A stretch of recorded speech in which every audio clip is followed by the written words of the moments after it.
Hi, I'm Dr. Alex Mosley, owner of the Specific Chiropractic Center's Austin franchise and a soon-to-be mom. Catch me on the Jessie T Show.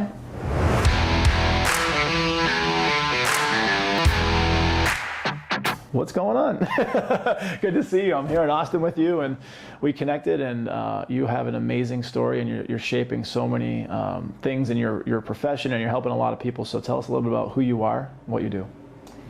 I am, well, first and foremost, I guess I'm an upper cervical chiropractor by profession, and really that's just a fancy way to say I specialize in the top two bones of the neck. Okay. Simply because they have a very unique relationship, a very intimate relationship with the brainstem, which is kind of the most primal part of your central nervous system. So what I get to do every day is help people, overcome things that traditional medicine or alternative care, traditional chiropractic care hasn't really been able to help with. And that's what brought me to Austin. That's what I do here locally. Unbelievable. Where were you coming from before Austin? Well, originally from Arlington. Okay. I don't know if you're familiar with Texas geography. Yeah, okay, I've heard of it. Suburb right outside Dallas. Yeah, kind of right in the middle of Dallas-Fort Worth.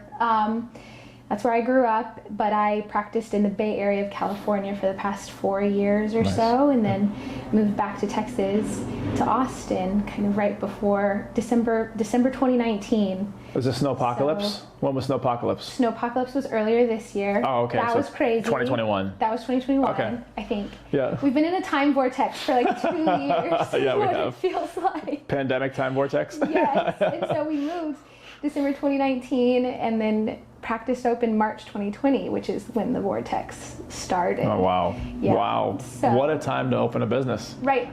Yep. What was that like for you? How did you adjust? How did you pivot? Was it a blessing in disguise? Like, how was it? Because, I mean, for a lot of people, it was, I feel like, half and half. Half of the people thrived and half of the people suffered. And suffered in different ways, right? Mentally, emotionally, all these different things. Business-wise, for you, how was that experience? It's a great question. And very similar experience. Like, either people feel like it was this blessing in disguise, looking for the silver lining, or it just sucked. And for me, fortunately, it was the first one. I think there was a whole lot of blessings there because I was really forced to do things in a very different way than I had previously. And a big part of that, I default to being a workaholic, probably like many entrepreneurs do, and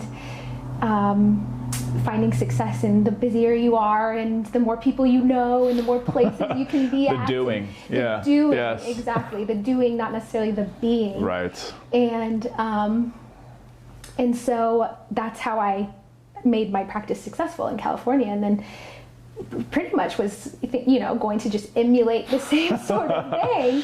And then everything shut down. And so I couldn't do all the things. I couldn't meet all the people or go to the places or do what I was accustomed to, I suppose. And so what it really did, and where the blessing really came in, is it forced me to slow down and get very specific about who I wanted to help, the type of messaging I wanted to put out there, the type of clients or patients I wanted to attract. So that got to be really fun. I had a lot of fun with that creativity, and then just personally for myself, I had a lot of healing for my own nervous system, going from, you don't even realize you're burning out on something because you're just, it's on habit, go, repeat. Yeah, and then you're kind of forced to slow down, and all this other stuff comes up, and you kind of have to realize you're forced to see things in a different way, I suppose, or a different perspective. Yeah. And so personally it was huge, and professionally it was really huge, and I really don't have a lot to complain about, fortunately. Beautiful. Yeah. It's a way to live life, not a lot of complaints, no regrets. So in terms of chiropractic, one of my best friends, his name's Dr. Amit Ofek, and he's from Israel. He's a ex-special forces guy over there, but he's this beautiful healer, and he's just an amazing guy. And I'm not sure, he's my main chiropractor. I don't know what method he practices, but I've heard other names of other types of chiropractic, from Gonstead method to energy, like where it's like you don't even touch the person. And one of my other buddies was doing that for a while. Yeah. And there's a system or something too. I forget it. But anyway, so what kind of chiropractic is it that you do? So I know the area that you work on, but is there a certain method, and has it evolved since you first learned it?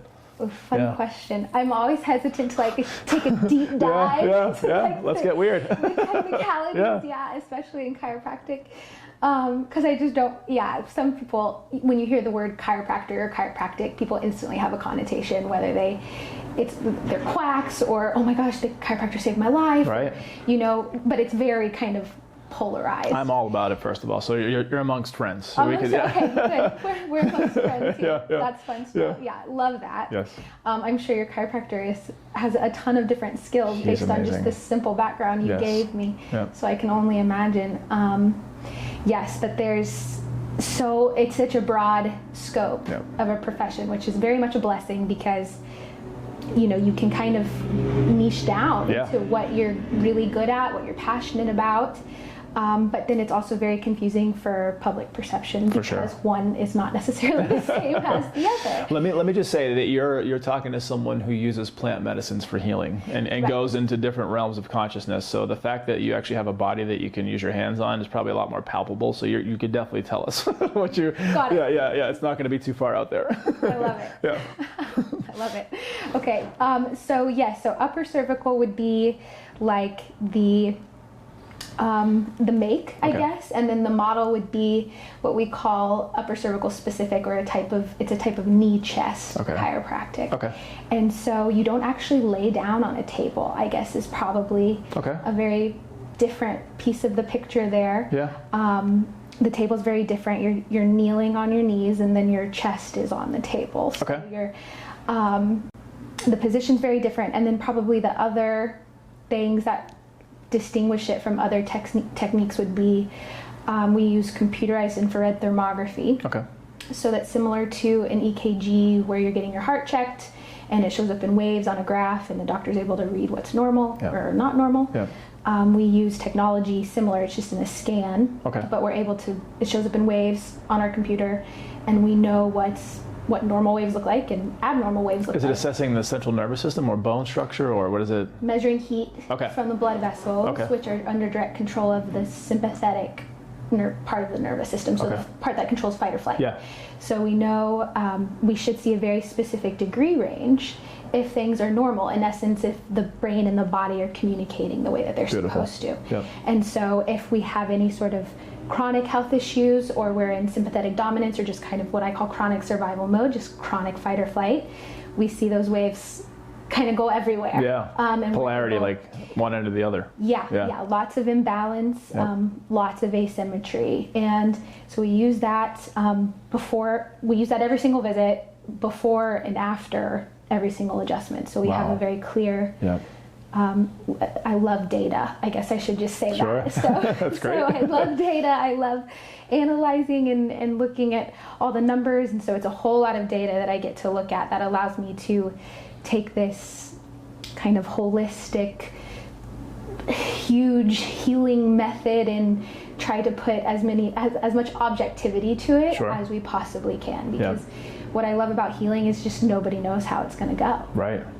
Right? Nobody knows. Right? It's like Forrest Gump, like box of chocolates. You never know what you're going to get. You never know what you're going to get. Which is so fun. But, in order to provide that certainty, it's nice to have objectivity to go back to know. For sure. Hey, sometimes we're all human, and sometimes you're just not supposed to be feeling good as a human. That's true. It doesn't mean anything is necessarily wrong. It just means you're having a shitty couple of days. Yeah.